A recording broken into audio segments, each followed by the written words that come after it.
नमस्कार। State news AI में आप सभी का स्वागत है। आज मेरे साथ पूर्व विधायक डॉक्टर सुनीलम जी है। आइए इनसे जानते हैं कि मुल्ताई में 12 जनवरी को हुए गोलीकांड की इस बार 28वीं बरसी है और किस तरीके की तैयारी मुल्ताई में चल रही है। नमस्कार डॉक्टर नमस्कार। देखिए, तैयारी तो हम लोग कोई अलग से करते नहीं हैं, कुछ अतिथियों को बुलाते हैं। तो इस बार महात्मा गांधी जी के पंथी या प्रपौत्र तुषार गांधी, जो हम भारत के लोक के राष्ट्रीय संयोजक हैं, वो आ रहे हैं। पूर्व justice Kolse Patil ji Bombay high court में रहे, वो आ रहे हैं।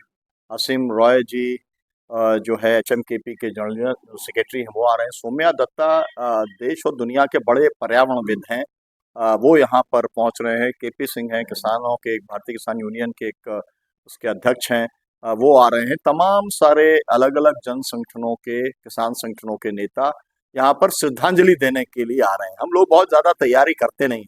हमने इस अवसर का हमारा एक ही इस्तेमाल हम करते हैं, वो ये है कि 12 जनवरी को जिन मुद्दों को लेकर के हमने अपना आंदोलन, जो यहाँ का मुल्ताई का किसान आंदोलन हुआ था, वो था किसानों के न्याय का सवाल। किसानों को उनका एमएसपी मिलना चाहिए, किसानों की कर्जा मुक्ति होनी चाहिए, किसानों का भूमि अधिग्रहण पर रोक लगनी चाहिए, किसानों को फसल बीमा का पूरा पैसा मिलना चाहिए। तो किसानों के जो सवाल हैं, हम उनको उठाते हैं। गांव-गांव में जाकर के हम लोगों को आमंत्रण देते हैं, और ये एक तरीका होता है कि मैं लगभग 100 गांव में पिछले 28 सालों से मैं जा रहा हूँ। तो मुल्ताई ने मुझे 50 और 60% वोट से विधायक बनाया। तो ये मेरा कर्तव्य है, मेरी जिम्मेदारी है कि मैं गांव-गांव में जाकर के लोगों से मुलाकात करूं, उनकी दुख तकलीफ जो भी कुछ है मैं उससे जानने की कोशिश करता हूं, और जो कुछ भी मैं प्रशासन और सरकार के लोगों की नज़र में ला करके उसका कुछ हल हो सकता है, उसे आगे करता हूं। लेकिन इस समय सबसे बड़ा सवाल मक्के का है। मोदी जी ने कहा कि आय दुगनी करेंगे, आधी रह गई है। तो इस समय का सबसे बड़ा सवाल ये है कि मक्के को एमएसपी पर खरीदा जाए। 2400 रुपये क्विंटल, हम तो 3000 रुपये क्विंटल चाहते हैं। जो सोयाबीन है, 5400 रुपये क्विंटल है रेट, अभी बिक रहा है, आपको मालूम है, 4 सवा 4 हजार बिक रहा है।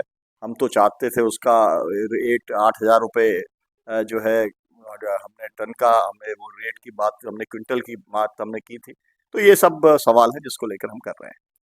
डॉक्टर साहब, मैं आपसे ये जानना चाह रहा था कि आज से 28 वर्ष पूर्व 12 जनवरी को मुल्ताई में जो गोलीकांड हुआ था, क्या मुद्दे थे किसान संघर्ष समिति के जो आप लोग अपनी मांग को लेकर सरकार प्रशासन से मांग कर रहे थे, और ये गोलीकांड जो हुआ, मैं चाह रहा था कि आप उस पे कुछ प्रकाश डालें। देखिए, 3 साल से फसलें खराब हो रही थी।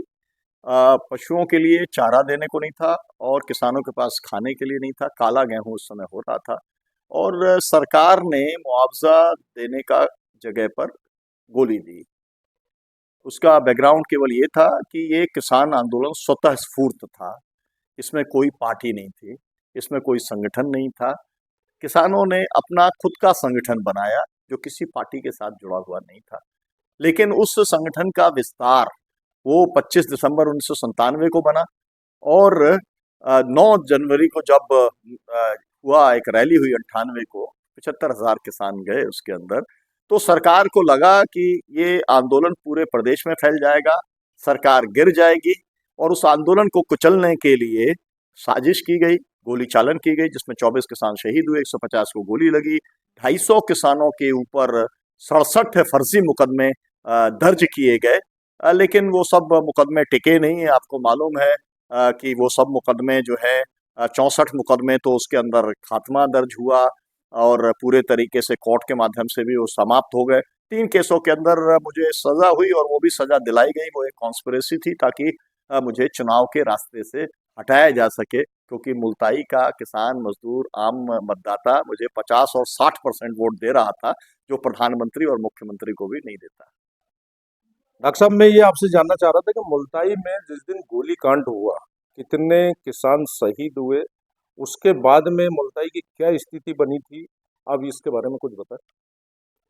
देखिए, उसमें 10,000 से ज़्यादा किसान थे। जो यहाँ पर न्यायिक आयोग बैठा, उसने जो रिपोर्ट दी उसके हिसाब से उस समय जो गोली चालन हुआ, तत्काल जो है उसके अंदर 19 किसान शहीद हुए थे। बाद में जिन लोगों को गोली लगी थी उनकी बाद में मौत हुई, तो 24 किसान कुल मिला करके इसके अंदर शहीद हुए, जिसमें बच्चे भी शामिल थे। मतलब यहाँ पर जो बच्चे ग्राउंड में खेल रहे थे, हाई स्कूल ग्राउंड के अंदर, उनको भी गोली मारी। एक राउत के यहाँ पे दुकान से निकाल कर भी गोली मारने का काम हुआ। तो यहाँ पर कर्फ्यू लगा दिया गया था। उसके बाद में मुझे 3rd डिग्री ट्रीटमेंट किया गया, मतलब बेहोश होने तक लगातार मारा पीटा गया। और जो है 3rd डिग्री का ट्रीटमेंट देने के बाद में हथकड़ी बेड़ी के अंदर मुझे पेश किया गया। और जो पूरी की पूरी घटना थी, उसके बाद में पूरे देश में इसकी प्रतिक्रिया हुई। एक भी संगठन, एक भी पार्टी, एक भी नेता देश का ऐसा नहीं था जिसने कि इस घटना की निंदा ना की हो, including all political party, including Congress, including जो है सोनिया गांधी।